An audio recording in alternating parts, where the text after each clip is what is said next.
I'm here with the man himself, the one and only Nicholas Sparks. Nicholas, how are you? I am feeling amazing right now. Very, very fortunate, full of gratitude, a lot of gratitude in my heart. Sure. Excitement for people getting ready to see the show for the first time, like my kids.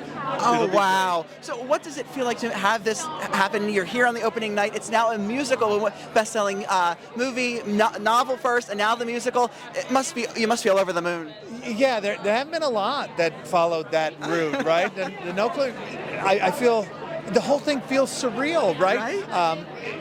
And what's most exciting to me is that the show is not the novel, and it's not the movie. Yes, exactly. But it is 100% the Notebook. Oh, yes. Without a doubt. And that needle that the creative team behind this show was able to thread still amazes me.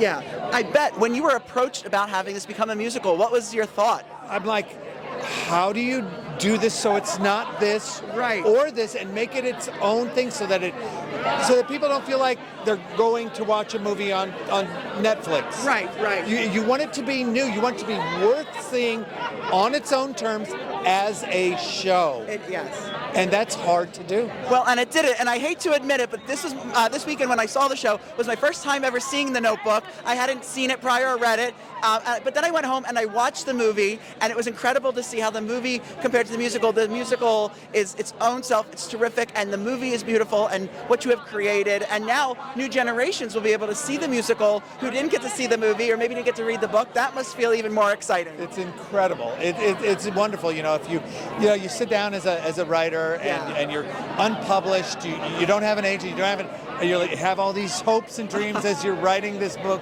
this novel called The Notebook, and then look at what's happened. It's really beyond. It's beyond a dream. It is. And lastly, what are you most looking forward to tonight? The audience reaction, right? I mean, obviously I've seen the show, of course. And I know the cast is incredible. Everything's perfect in this show. So I want to see how other people feel, like my kids, right? Yes, of course. Well, I'm sure the audience is going to be, when I was there on Saturday, the audience loved it. There was tears, there was laughter, everybody was up in their seats applauding, so it's going to be terrific, no doubt. Thank you. And I'm glad you went to see it. Oh, my pleasure. I'm glad I got to. I feel bad it was my first introduction to it, was the musical, but that night I went home and watched the movie. That's exactly right. And they're both good. Yes. In their own way. One's good as a show and one's good as a film. Yes. But they're not the same. Exactly. It's amazing. Well, you go enjoy your opening night, my friend. I hope to see many more of you, and congrats on the Notebook becoming a Broadway musical. Thank you.